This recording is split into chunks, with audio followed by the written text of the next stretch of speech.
नहीं साहब, हम तो अमेरिका के चमचे बनना चाहते हैं। श्वेतों के बूट चाटने की आदत हो गई है। अब कंपटीशन देना है, आसिम मुनीर ज्यादा बूट चाट रहा है, तो क्या आप लाइन लगा के चाटने जाएंगे? क्या भारत वाकई अमेरिका के तलवे चाटने में पाकिस्तान से कम्पीट कर रहा है और भारत को नीचा दिखाने की प्रेसिडेंट डोनाल्ड ट्रंप की तमाम हरकतों को सहने पर मजबूर है?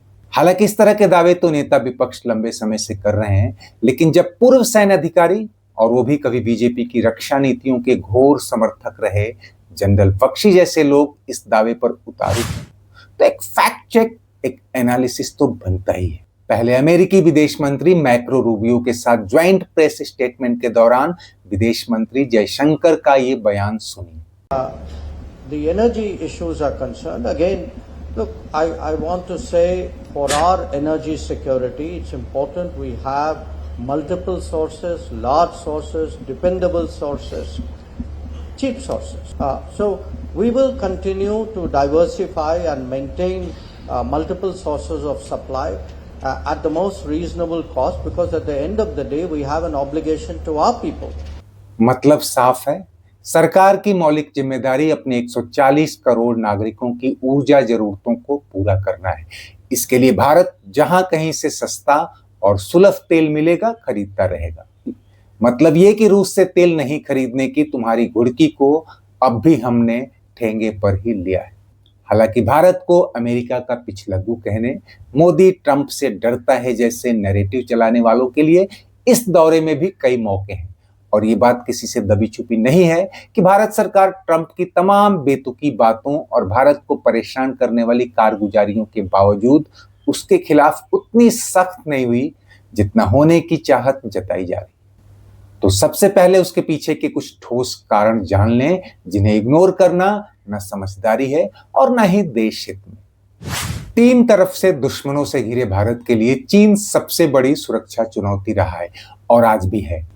उसे साधने का एक ही तरीका है कि रूस और अमेरिका के साथ सैन्य संतुलन बनाकर भारत रहे। यानी अमेरिका से जिस दिन हमने संबंध बिगाड़े, चीन हम पर चढ़ बैठेगा और तब उसका डीप स्ट्रेटेजिक दोस्त रूस भी शायद ही खुलकर हमारा साथ दे पाए। अमेरिका भारत को चीन का काउंटरवेट मानता है, जबकि भारत चीन से लगी लंबी सीमा की निगरानी के लिए अमेरिकी सैटेलाइट तकनीक और खुफिया सूचनाओं पर निर्भर है। ब्रूकिंग्स और सीएफआर जैसी रिपोर्ट्स में कहा गया है कि अगर भारत खुलकर अमेरिका के विरोध में आया तो ये उसकी सुरक्षा के लिए घातक होगा। एक दौर में भारत नॉन अलाइन पॉलिसी पर चलता था, जबकि बीते कुछ वर्षों में वो मल्टी अलाइन पॉलिसी पर आ चुका है और क्वाड इसका ठोस और बड़ा प्रमाण है।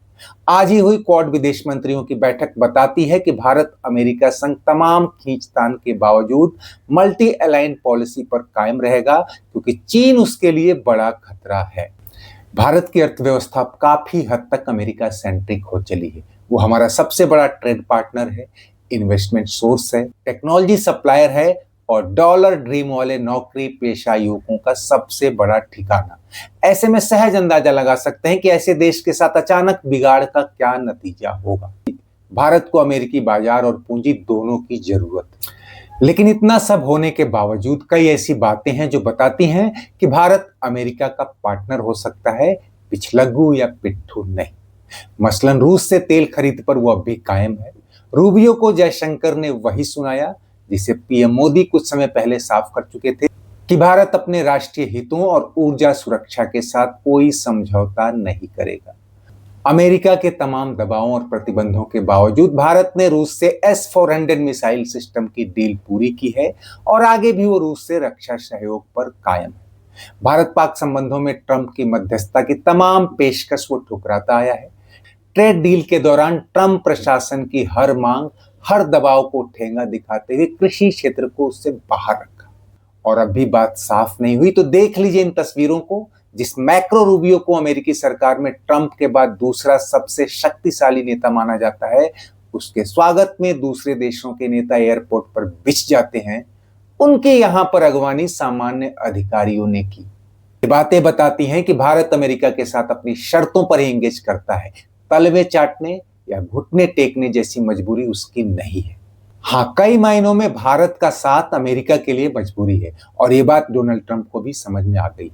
दुनिया भर के एडिटोरियल बता रहे हैं कि चीन में ट्रंप को भाव नहीं मिला तो उन्हें भारत की याद आई और फिर से वो अपनी पुरानी थीसिस पर लौटते दिख रहे हैं कि चीन को साधना है तो भारत को मजबूत करना होगा, नहीं तो कम से कम उसके साथ संबंध बेहतर करके रखना होगा, वरना चीन अब उन पर चढ़ बैठेगा। दोस्तों, चीन की आर्थिक और सामरिक ताकत जिस तरह से बढ़ रही है, अमेरिकी रणनीतिकारों को यह डर सताने लगा है कि चीन उसके लिए बड़ा खतरा बन सकता है और उससे बचने का सबसे असरदार तरीका यही है कि दुश्मन के दुश्मन को दोस्त बनाओ। यही वजह है कि अमेरिका भारत के साथ क्रिटिकल टेक्नोलॉजी ट्रांसफर में भी दिलचस्पी दिखा रहा है, जिससे चीन के सामने एक और बड़ी ताकत खड़ी की जा सके। ऐसे में आपको क्या लगता है, भारत वाकई अमेरिका की लानत मलामत सह रहा है या देश हित में जैसी रणनीति होनी चाहिए उसी के अनुसार चल रहा है? कमेंट बॉक्स में जरूर लिखें। चलते चलते वीडियो लाइक और शेयर करने के साथ ही चैनल सब्सक्राइब कर लीजिए। धन्यवाद।